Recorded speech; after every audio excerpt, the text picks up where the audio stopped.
shift to Charleston Willows on the outskirts of Armidale. So it's been a Guyra kind of focused effort over the past 6 months, but there's no doubt that water security is something that we share concern across the region. And as I said at the start, there's so many different moving parts. I did consider doing a mind map, but I thought it would just get a bit scary, so I left that. But there's legislation, policy, planning, documents, requirements at all different levels of government.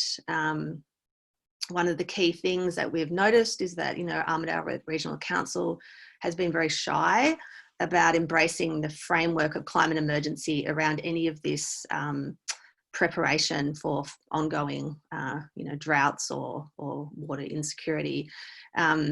And there's a lot of questions that remain about the role that extractive industries like intensive horticulture are going to play in our region. So there's some development pressure, certainly up in Guyra, and I haven't mentioned, the tomato farm because that's another sort of Pandora's box that opens up.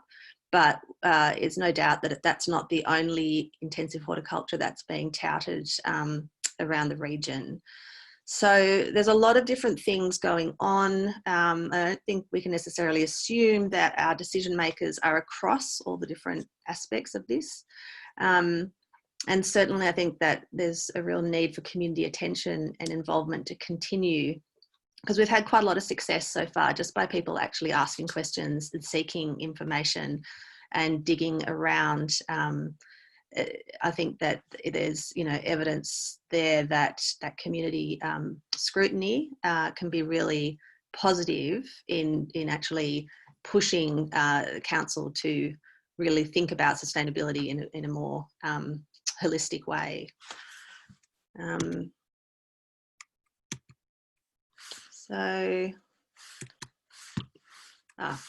I suppose one of the things I mentioned is that, we've met with the Bambai people who are around Guyra because that's their land up there, and we no one was able to come along tonight to talk, but I think it's really important that we keep reminding ourselves that the way we look at water is really tied to the way that we see the world. And in New South Wales, I think water management and infrastructure is very technical, it's sort of technical. It's a scientific approach to a technical problem.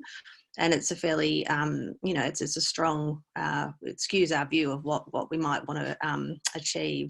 So it's important as well for going forward that we sort of remind ourselves regularly that we can challenge that, even if we are part of that particular way. We sort of might have a tendency to go that way ourselves, but it's good to keep challenging ourselves and be allies with others with a different worldview about the importance of water. So that's it from me for the moment. I would like now to introduce Bec Smith, who rallied a bunch of people here up at the lagoon back in May, I think it was.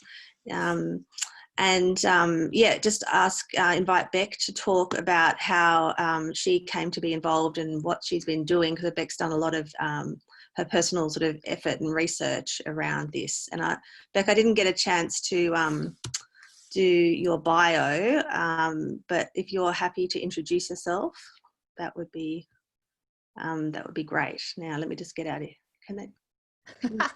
Can everybody see? You can't see any people, I'm presuming. I've got to get out of here to... Anyone can. Bec should be able to. Okay, so Bec, you might be able to share your screen now. You go down. I can see you. So if share you screen. You go share. Oh, hang on. Oh, hang on. I don't have a screen to share, Tan. Sorry, I didn't put together any slides or anything like that. I just first of all, I just want to acknowledge, Tan, for what you have contributed to this whole process. I'm really happy that we managed to match up somewhere. I wanted to introduce myself. I'm Bec Smith. I'm an agriculture teacher and head teacher now at Guyra Central School. Up until recently, I was at Armidale Secondary. I live on a property 20 kilometres east of Guyra, and I am also a board member of Southern New England Landcare and a whole heap of other committees in town.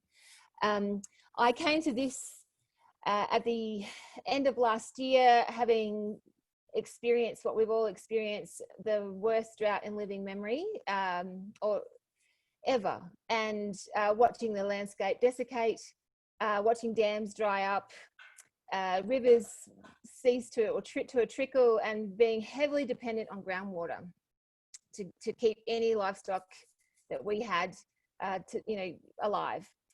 And in December, or as you all would have seen across the end of last year, a number of drill rigs started to commence works across our district and also through to Armidale. And I was just happened to be at a meeting with Susan Law, and I asked her about all of this at a meeting unrelated to what I'm doing now. And it was explained to me that there hadn't been any community consultation because we didn't want people to worry.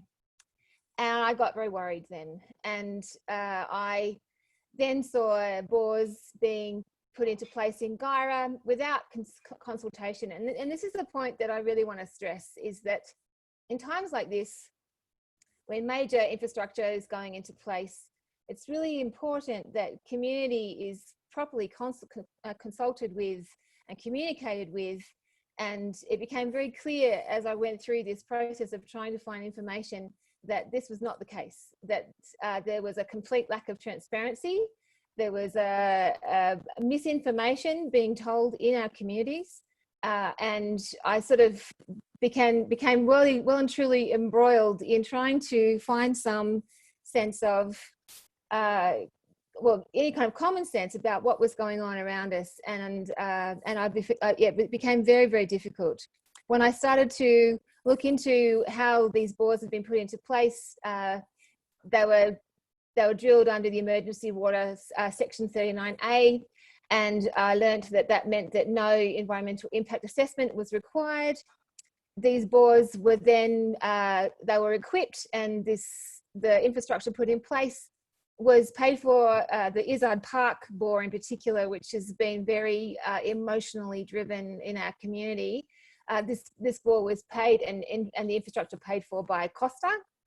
The water was being pumped from this bore and another bore for 6 weeks solid, and being trucked by vehicles, by water tanks to Costa. And there were so many questions, and the community meetings were just not adequate in answering any of them. And there was no information really being, like there were all these things in place, but when we asked for a plan, there was no plan.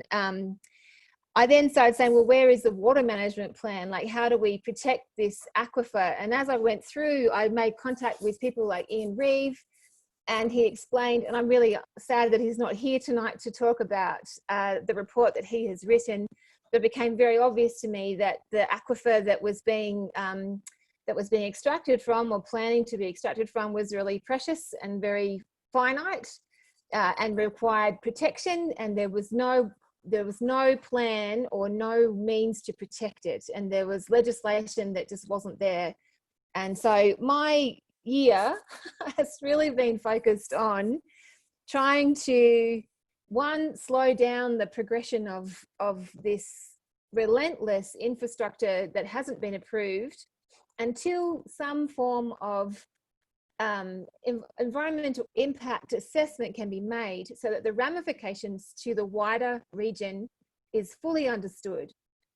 There are a gazillion examples of poor water management in Australia, and I really feel like I really enjoy living in a landscape that is hydrated, that has rivers and wildlife, and the New England, we all live here, we know how beautiful it is. And I just feel that I've seen what happens when large quantities of water are extracted from aquifers. The Northern farm in our town, the hydroponics farm, when it started to extract from bores placed in unknown circumstances, when bore water was being extracted from there, the river in the surrounding properties ceased to flow, and that happened in 2014.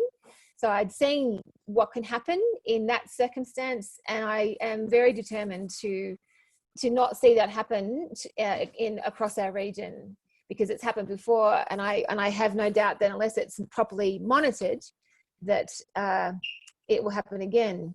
So what I have been focusing on, and I've been toing and froing really, and I want to keep this fairly short. So there were a number of Nra submissions. When it became known that I was very concerned about water, I was quite putting letters into the Gazette, and members of our community were contacting me and telling me all sorts of information. So I would put those submissions into Nra, and along with so many of you, and I know a number of you who are watching tonight have done the same thing, and it was really very, very rewarding to see that the investigation had begun, and hopefully that things can, some kind of regulation can begin. Where I'm up to now, and it seems to, the path seems to wind around, and I've met some really amazing people. But where I'm up to now is I've been given contacts by a number of hydrogeologists. They really are nice people, I must say. Like, I haven't met a bad one yet. But with regards to a water sharing plan, or even a water management plan, there are examples of these that exist, and I feel that it's really important that these we look into ensuring that these are written for this region, because this region obviously hasn't been used as an irrigation area before. It is the water has only been accessed for livestock purposes, and there may be a couple of bores which are industrial, for the Guyra abattoir as an original one, and so forth. And there's been an unprecedented number of bores put in place since 2014, and we don't even know how many, because the atlas hasn't been updated since 2014. So there's a real risk of over extraction of this really rare aquifer that sits neatly underneath a wetland, which we're all very, very fond of in Guyra, and of which the connectivity is not known, regardless of what you hear. The connectivity between the deep aquifer and this wetland is not understood. And if Ian was here tonight, he explained to me that the aquifer, when it is extracted, if they start extracting, there'll be a drawdown effect, which has already been experienced when the water was being pumped for a period of 6 weeks through December to early February. People who had bores and wells that had never dried out in the history of Guyra, and that there was one that had been there since the beginning of the town, and they all disappeared. And so, yeah, really what I'm asking for is studies to be done so that we don't ruin something which is really precious and special. So also what I've been looking at doing is finding an independent hydrogeological assessment. I've been given some contacts to chase that up, to review these issues. I don't know what that's going to cost, and I have no idea how I'm going to fund anything like this, but I feel that that may be really an important next step. I've also been advised that we need to involve the Environmental Defender's Office with regards to the DA applications and all of the information that we've been collecting for the last however many months, to help maybe get some advice from them, and also a means of monitoring. If these bores are approved, there's a requirement to ensure that the water tables and of the higher aquifers in particular are monitored. And so I'm looking at some kind of program putting piezometers into existing bores for landholders and other water users who have rights to water, so that we can monitor, and then somehow in the management plan put stopgaps in to ensure that if over extraction is happening, that things can be responded to before, you know. And I don't even know how that works. Like, I'm just a school teacher, so but that's what I will be looking at, because I'm not sure whether regulators based in Sydney can really make decisions about whether or not their allocations are over allocated or not. So as far as the drought management plan goes, that's great, and it's good if we can all have an input into that. But it needs to be a water management plan, not just a drought management plan. When I spoke to a senior executive from the council about, you know, they've mentioned that we would only be using these bores in town maybe every 7 to 10 years in emergency situations. And I said, well, what does that mean? And he basically said that if our water capacity goes down, or we're in drought conditions, or there was all these other explanations, but basically it means at any time when we don't have enough water, these bores can be used. And with the current water consumption and the increasing development of hydroponic industry in Guyra, I have no faith that that is even a figure that means anything. 7 to 10 years I don't believe that that's the case. With our diminishing, every year our rainfall gets less. There's an expanding hydroponics industry. I believe, and I know Ian Reeve would agree with me, that we have reached a capacity already, and there is no capacity to keep expanding. And this is not the place to be having a water intensive industry, because if we're relying on this aquifer, then I don't know what that means, and that needs to be urgently researched and things put in place to protect it. So that's me. I hope that's made some sense. I do feel very passionate about this, but it's because I love this landscape, and I don't want to see what we have be destroyed by I don't even know what to say, by the decisions being made by people who have no understanding of what I'm talking about. They really have shown to me that the considerations have really just been about water security and not for any other reason. That is it. And so that's probably all I need to say, I say. Thanks, Bec. That's fantastic. So interesting, and just the way you've kept on it has been fantastic, because as you say, there's lots of people out there who are actually really concerned and willing to provide this information. If we can just keep asking the questions and pursuing it. It's annoying that we have to do that. We don't have Ian here yet, and I don't have his mobile number. I don't know if anyone does, unfortunately. But we'll see if he might show up. So I will continue on and ask Deb to speak now. So Deb is, coming into this from a different perspective, but particularly during the time of looking around Mother's Ducks Lagoon and that bore there, we were in touch about that, and just to hear more about the project that they're and the work that's underway. So let me just bring this up, and then I'll share the screen.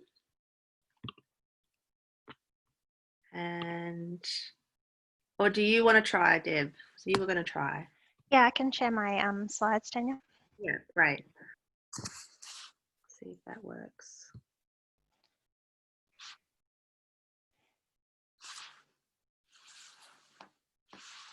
Can you see that? Needs to go full screen or like, yeah, we can see it. I can see that. Yeah, great. So I also just wanted to reflect my super impressedness with everything that Bec's achieved in leading that community, the questions, I guess, through with the council, because we need people asking these questions. And I'm going to talk today from a research angle. So I'm a lecturer in zoology and ecology at UNE, and I lecture in integrated water resource management and aquatic ecology. So my background is very ecological, working with plants and animals. And so I'm coming at it from this perspective, and I'm going to talk more broadly about the lagoons. I'll just start also by acknowledging the traditional custodians of the land on which we gather and pay our respects to elders past, present and emerging. And I'll touch on a little bit of interaction that we've had with some of the Aboriginal artefacts in the lagoons from Wendy Beck. So Upland Lagoons are classified as a threatened ecological community or an endangered ecological community. And you can think of that as like a threatened species, how we have species that are critically endangered or threatened with extinction. We can also look at groups of plants and animals that occur together and say, well, there's not very many of those left. And so upland lagoons have been identified as an association of plants and animals that occur in these upland lagoons, and they're listed in both the Commonwealth and the state level. And at the Commonwealth level, they're listed with some similar lagoons that occur on the Montaroe Plateau, and at the state level, they have their own listing, owing to the fact that there's only 58 of them left in the New England Tablelands. So they have a really restricted distribution, which automatically puts them at threat, because if something happened to this area, then they're not spread very widely, and there's not very many of them. We classify them, interestingly, not based on exactly the floristics that are in them. So there's lots of different ways that we can classify wetlands. And in the case of upland lagoons, it's a kind of geological classification. So they occur between 700 to 1400 metres above sea level. They have very small catchments. There are no shrubs or tree species that occur naturally within these wetlands, so they're very open plains. And we don't include man-made lagoons, man-made dams as part of these. So they're naturally occurring, they've occurred over a long period of time, and they have this lunette that's been blown by the wind over thousands of years, and that is a characteristic of these lagoons. You may have heard of Ramsar sites, Ramsar Wetlands. They were listed at a convention some time ago, and there's only 12 Ramsar sites in New South Wales. And these are wetlands of international importance. So these are wetlands that have been designated as something that we need to promote the conservation of, that we need to look after, that we need to plan for. And we have, as a representative of a Ramsar site, one of only 12 in New South Wales, Little Llangollen, which is an upland lagoon. So they are represented in this not very big inventory of wetlands because they are so rare and so important. And most of you will have been out to Little Llangollen Nature Reserve. There's 2 lagoons in that nature reserve. There's the big one that you can walk around. It's about 5 kilometres around. And if you go off to the side and down the back, there's also a second, much smaller lagoon that's quite different. It's much more spongy. And half of that is in the reserve and the other half is privately owned. So the threats to upland lagoons include a lack of knowledge, that we just don't know what is the best and most appropriate way to manage them. And that really goes back to what Bec is saying about we don't really know how the bore is going to interact with the surface water in the lagoon. We don't know in a lot of cases the best way to go about actually restoring them. And in the past, we have seen inappropriate restoration strategies, so people planting trees where trees wouldn't naturally occur in the lagoon and so forth, when people are trying to help. So this inappropriate management, we've seen lots of damming and draining of these lagoons. Most of them have hydrological modifications, and anything that alters the hydrology of a wetland is going to be problematic, because animals and plants evolve and adapt over millions of years to a situation, to the environmental conditions. And so when you change those conditions, if you make it more dry or more wet, then you're changing the environment to which they've adapted to. So that's always problematic. And the broader landscape of the New England region is quite degraded. It's seen mass clearing of trees and changes to the hydrology through farm dams and so forth. And so there are these surrounding landscape changes that interact with the lagoons. I can't see the comments, so if anyone is having problems hearing me, just feel free to jump in and let me know, Tanya. So there are multiple projects going on in the New England region to try and address these threats.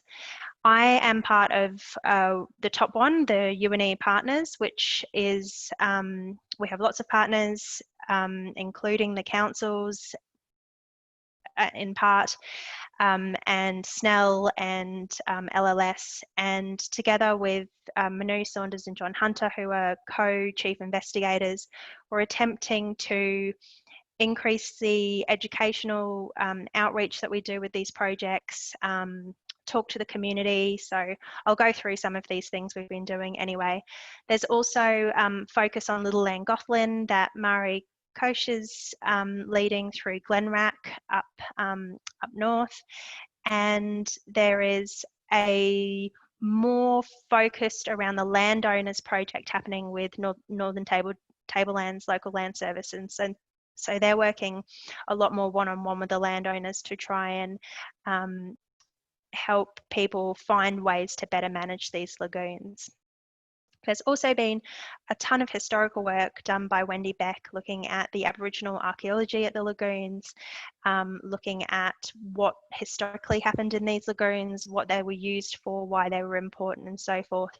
And Wendy's actually recently written a book which will be available that talks more about that.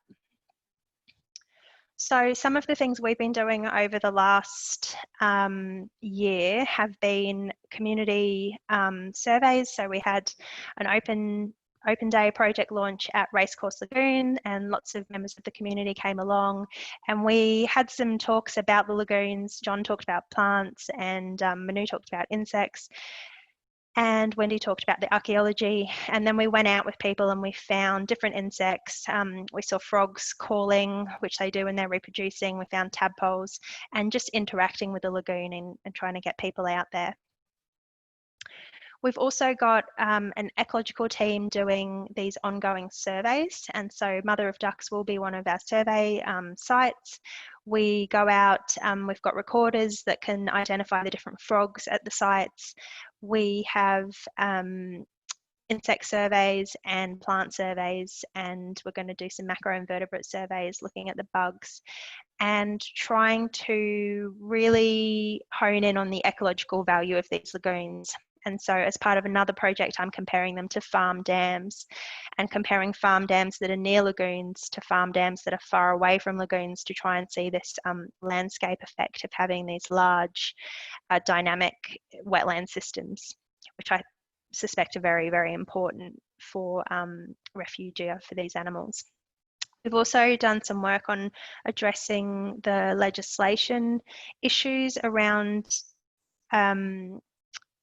classifying these lagoons. So the way that the Environmental Protection and Biodiversity Act works, there's a lot of exclusions around these lagoons, and they're just a little bit dodgy, and they're a bit of a, they allow for a lot of wiggle room to people get out of degrading the lagoons. And so we've recently submitted a manuscript to try and bring attention to that. So mostly we're trying to better understand what's in these lagoons and their values and how we can better manage them.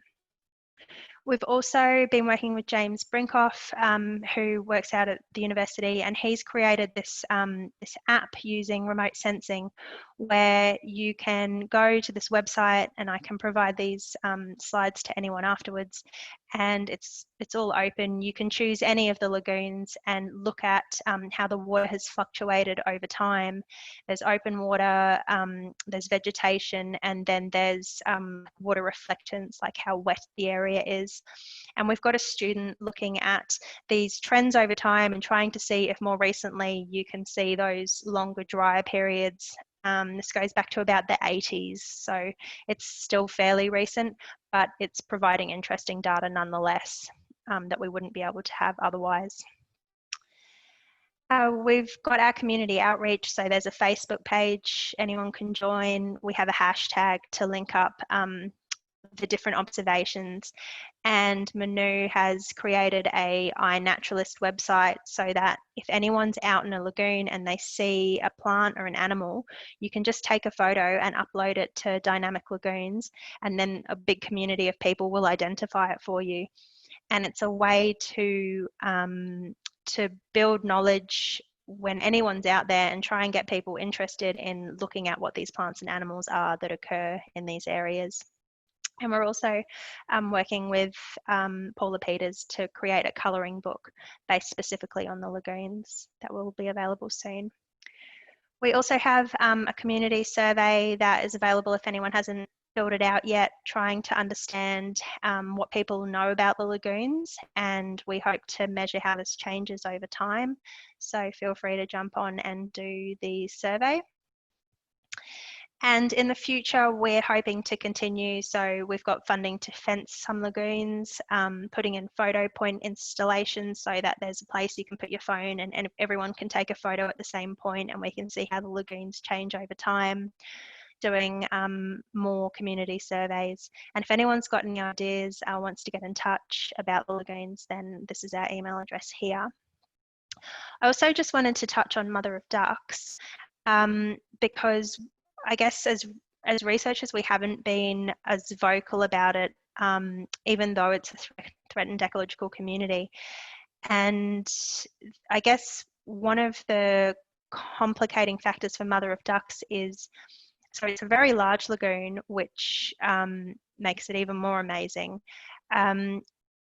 And it's had this history of a lot of hydrological alteration. So I actually found this on the Guyra Gazette online, and it goes through a timeline of all the different history of the lagoon. And Dorothy Bell published a paper quite a few years ago about, you know, the modifications. The outlet was lowered by 2 meters, and it has that partially enclosed dike and moat.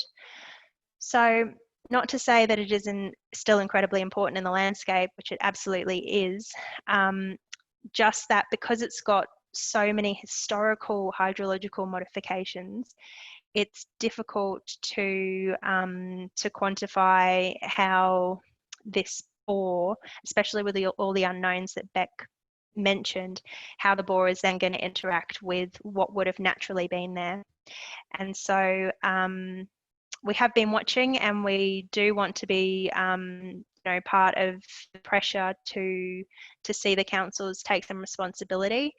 And as a lecturer in aquatic ecology, you know, I just think there's so many things that we can do before we put in bores, and so many things that we haven't done yet, particularly people having, you know, their own water tanks and going on water restrictions before it's absolutely crisis point and so forth, and changing how we manage water. I just think there's so many things that should come before what is an absolute you know, last resort really, and not a resort at all. So if anyone has any questions, feel free to contact me, or I will stop sharing and I'll be able to see your comments shortly. Thank you.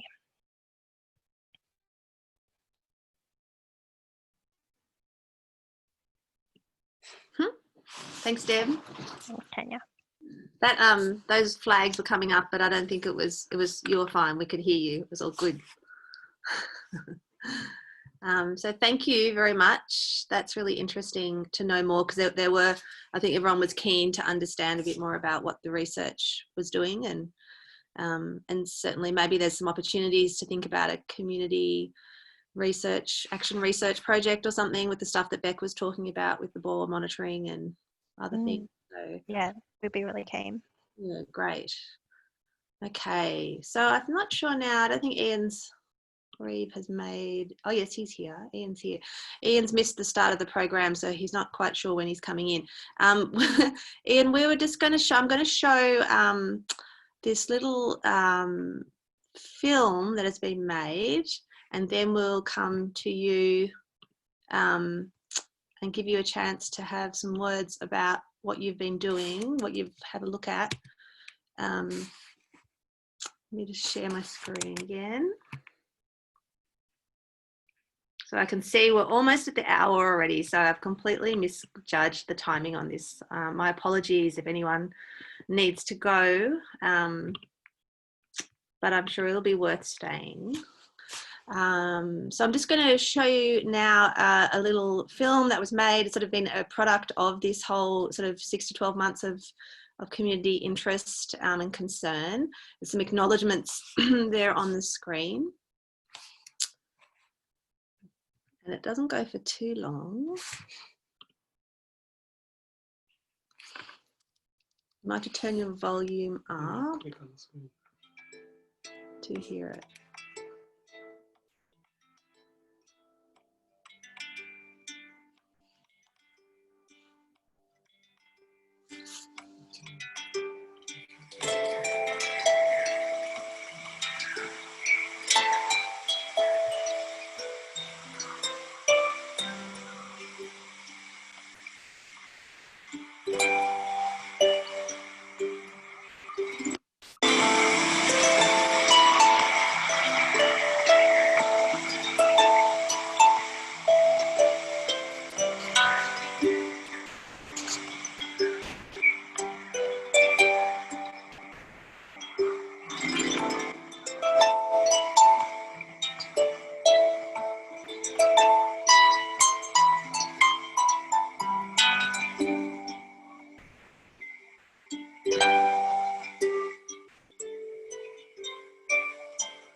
Okay.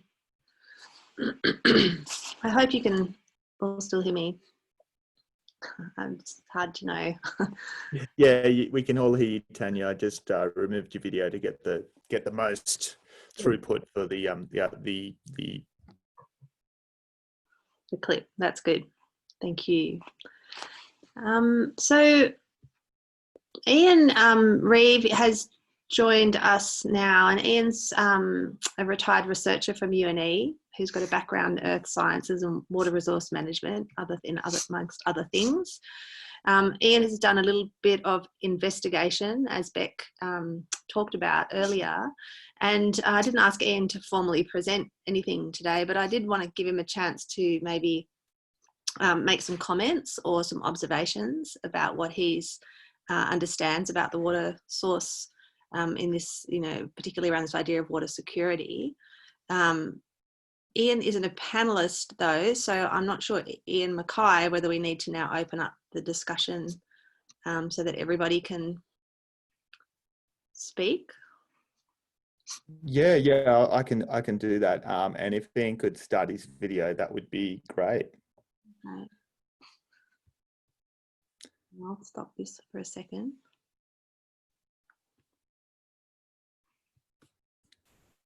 Yeah, I'll see if I can. Maybe I've stopped it for everyone. Can you start your video? No.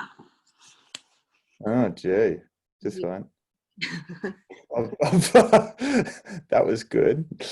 All right, let me just sort this out. I'll just respond. Patsy's made a comment about the video. Yeah, I think it might just be trying to play it through the system. We will have we'll send out the link so that you can view it in better resolution. But it's a lovely piece, and so we'll definitely make sure that everyone gets that. There's Ian.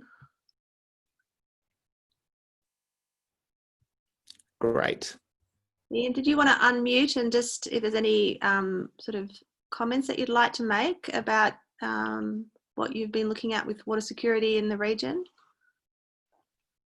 Well, firstly, to apologise for completely forgetting about the webinar. It's sort of, my mind switches off at about 6 o'clock, I think. I'm sort of not used to attending things at this time of day. But can I just say, with respect to my interest in the sort of water resources issues on the Guyra Plateau, I think I'm just concerned, I suppose, that the complexity of the sort of groundwater systems is probably not appreciated, and there is a risk if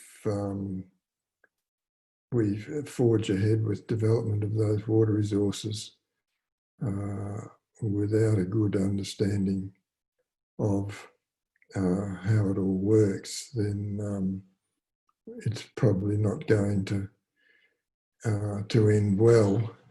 So really, I just see my role in the issue as making sure that people appreciate how the availability of water relates to the geology of the area, because that's quite an interesting story anyway.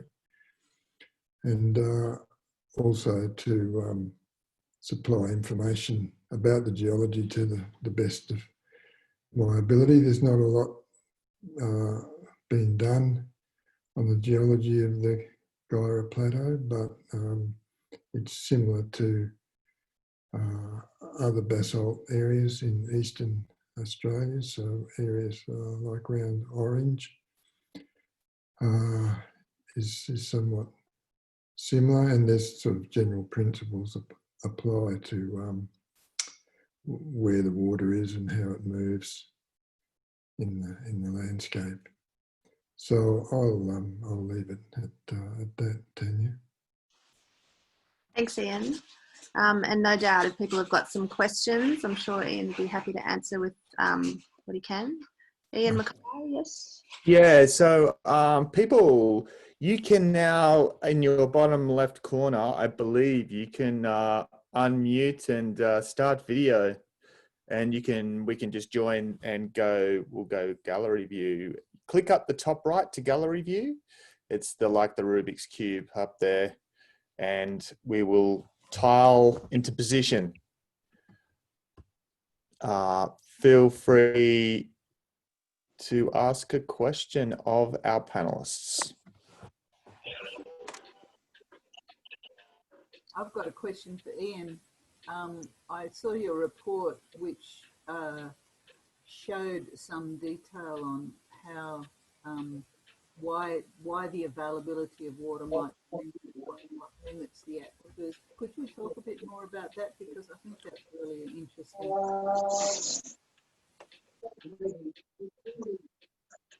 Sorry, I didn't catch the end of the question. Do you mind just repeating the last part of the question again for me? Can everyone just mute who's not talking? Just mute your mics, because I think it's coming in from somewhere else. Sorry. Yeah, if you could just talk a little bit more about the way, what limits the aquifers because I think that's really interesting and relevant to what we're trying to work with here. Right. Okay. The geological situation is that the Guyra Plateau sits on the southern edge of a past volcano, the Maybole volcano. During the eruption of that volcano, there were lava flows flowed out across the landscape, and you sort of see that sort of thing happening now in other parts of the world. In fact, Iceland is a good example. The sequence of basalt flows could be separated by hundreds of thousands or maybe even millions of years, so that there was time for soils to form on each lava flow before the next one went over the top of it. And these soils that formed reflected the climate at that time, which was warmer and wetter than it is now. So they tended to be tropical soils, and you would see soils similar to that on the Atherton Tableland today. Now, the properties of these soils has an influence on how water moves through this layer cake, if you like. You can think of the Guyra Plateau as a layer cake of lava flows separated by old fossil or relict soils. In some cases, those soils have got ironstone gravels in them. And when that happens, those ironstone gravels will often conduct water quite well. Other times, the soils might be have fairly thick clay layers in them, and then those clay layers prevent water moving down from one basalt flow to another. And I should mention, you think of basalt as a solid rock, but it's often extensively fractured, because when it's cooling, it contracts and develops fractures in it. And it's those fractures that hold the water. And there can be quite a large amount of water stored in those fractures. But of course, when you get to the bottom of a fractured basalt flow, you encounter the old fossil soil on the next flow down in the sequence, and where the water moves, it depends a bit on the nature of that old soils. Certainly what happens very frequently in the district is that the water percolates down through the basalt till it reaches that impermeable layer of an old soil, and then it moves laterally because it can't go downwards. So it moves laterally, and it will appear as a spring at the margins of the plateau where the land falls away, and that buried soil is exposed. So that's where the water comes to the surface. So did that cover everything you were wondering about, Helen? Yes, that was good. And I think, so what is highlighted there is that drawing on that water from bores, there's nothing to replenish that water if you draw it out, which is different perhaps to further down in the catchments where you might have extensive aquifers. Is that correct? Yes. I mean, people often sort of take the Great Artesian Basin as the typical example of a groundwater supply, but it gathers its water over a vast intake area along the sort of eastern side of Australia. For the fractured basalt aquifers like the Guyra Plateau, your supply of water is governed by rainfall and a very small fraction of rainfall, going on the sorts of figures that New South Wales government uses in its water sharing plans that include fractured basalt aquifers. It might be a figure of around about 1% of rainfall will end up as groundwater. So that's not a very large amount of water. So there's no magic water coming from anywhere else. You know, what you get is that little fraction of what falls out of the sky, and that's the water you have available to you. So just following up on that, so if there was water being extracted for 6 months continuous, or 6 weeks continuously, as there was over Christmas, that's likely not to have been replenished or to be replenished for hundreds of years. It depends a bit on how things are connected up below the surface. The point where you're extracting water could be gaining water from the rainfall over a relatively restricted area around the bore, or it could be gaining water from rainfall on a larger area.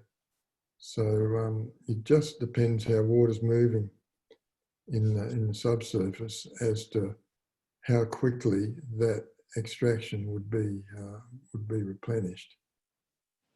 So thanks for that detailed reply. That's really good. Thank you. Can I ask a question?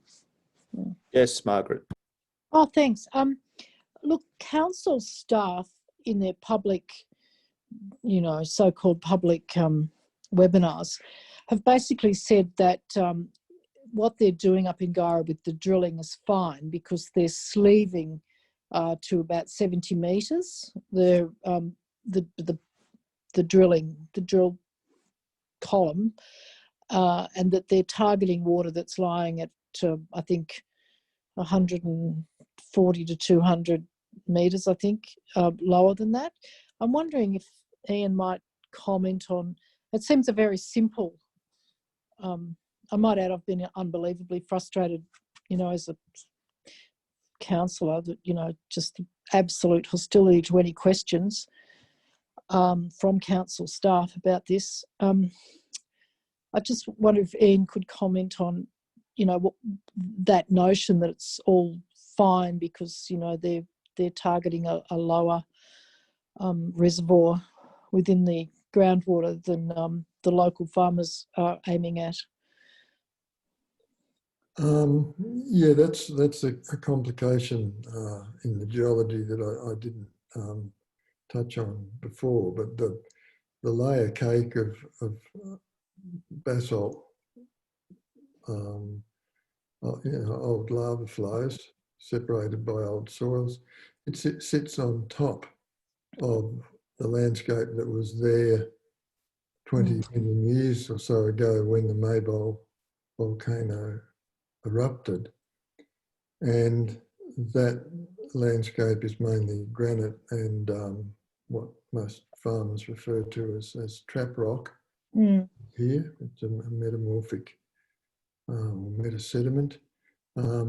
Now those rocks are also fractured and they hold water, and as Margaret said, the bores that the council have drilled accessing water in that fractured granite or fractured trap rock aquifer, and casing and grouting the bore is normal practice with water bores to ensure that you take water from a particular depth. The grout that goes down the outside of the casing that seals off any groundwater coming into the hole from other levels. So that all sounds fine. The question is, though, how much water is in that deeper aquifer, what the rate of replenishment might be. For a start, you might suspect that the rate of replenishment is going to be less than what the rate is in the basalt above, because the water that's going into the basalt, as I said before, sometimes it comes out in springs around the margins of the plateau. So if you've got some of the water that's infiltrating from the top, from rainfall, if some of that water is being shed out the sides of the plateau, that means the replenishment rate or recharge rate of that deep aquifer is probably quite a bit less than 1% of rainfall, which is the accepted figure for the basalt aquifer. So that sounds some warning bells, if you like, that lower aquifer, the rate of recharge might be very low, and as a resource, it's fossil water basically. Once you pump it all out, that will be the end of it. There's a further complication in how those two aquifers are connected together, the upper one and the lower one. It's not, I don't think there's any understanding as to how they might actually be connected. You can certainly, from the geology, you can think of some options for how they might be connected, but it's pretty well unknown. For example, some possibilities are that the old landscape that the basalt went over the top of had streams on it, which had gravel beds, and then the lava flows went over the top of those gravel beds, and those gravel beds could pick up the water from the overlying basalt and transmit it fairly effectively through to the deep aquifer. Or you might have, as we've said about the basalt, there might be a deep clay soil on the old landscape surface under the basalt, and that would stop the water going through. So just how the two are connected, we don't know, but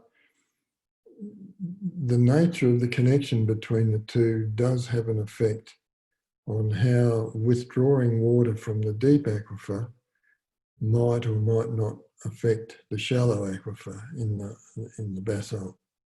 So there are uncertainties there, and I think it's an exaggeration to say that you're certain that taking water from that deep aquifer won't have any effect on the upper aquifer. There are ways that it could affect it, but we don't know whether the situation is such that those mechanisms would come into play when you started extracting water from the deep aquifer.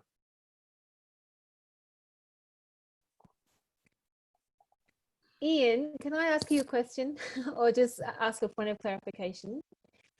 When we were discussing, hi Ian, we haven't met in person before, we've talked a lot.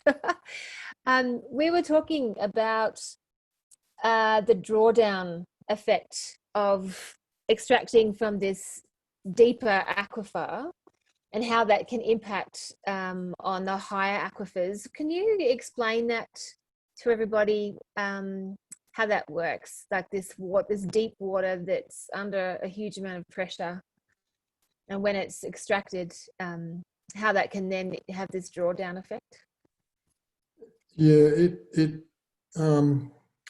the key sort of characteristic of the geology that determines how this might happen is whether or not the deep aquifer is saturated with water all the way up to the shallow aquifer. So if you think of, if you've got two bits of plastic foam, say, with a sheet of plastic between them, separating them, and so the lower sheet of foam represents the deeper aquifer, and the upper foam, plastic foam, is the basalt, shallow aquifer. And so you've got a hole in the plastic that separates the two. Now, if the lower one is completely saturated, and so the water is in contact all the way up from the lower aquifer right up into the upper one, then when you pull water from the bottom one, it will tend to pull water down at an increased rate from the upper aquifer. Whereas if the bottom layer of plastic foam was not saturated and it's just got some water sitting in the bottom of it, and you're extracting that water, then it doesn't change the rate at which the water's dripping through the hole from the upper. You know, we talked about the two layers of plastic foam being separated by a layer of plastic. It's got a hole in it. If there's air underneath that hole, then the water just drips through, and it doesn't matter what you're doing to the water at the bottom of the lower aquifer. That doesn't have any effect on the rate at which water drips through from the upper aquifer. But if the two are connected, in other words, if the rocks are saturated with water all the way from the lower aquifer up into the upper aquifer, then pulling water out of the bottom one does affect the rate at which water comes through from the upper into the lower. And as I said before, we've got no idea of how the two are connected actually, and that's the uncertainty around what impact extraction from the lower aquifer would have on the upper aquifer. Thanks, Ian. That's really interesting. Just carrying on from there, regarding the casings on the bores, do you know what they're made of and how long they might last and be casings that actually work in a borehole, or whether they've got a lifespan? And if they do break down, does that mean that these old boreholes can be points of connection between aquifers that could potentially cause drawdown? Yeah, my experience about the actual mechanics of bores is limited to when I was working as an oil exploration geologist back in the 1960s, and also when I got a bore drilled on our place here at Black Mountain. So certainly in the oil area, the casings were steel, but our bore here, it's PVC, slotted PVC pipe. Now, I imagine the life of PVC pipe, it's out of the sunlight in the bore, it's probably going to have a fairly long life. Likewise, the grout, that's, if they're grouting it, injecting grout down the outside of the casing to seal the rocks that the bore penetrates, then that grout has a pretty long life. But what can shorten the life of it is any earth movements that take place could crack the grout. And if the integrity of that casing is compromised at all, then most certainly, as you suggest, you can get the upper aquifer that you wanted to avoid having any impact on. You can get it actually draining down the sides of the casing and into the lower aquifer.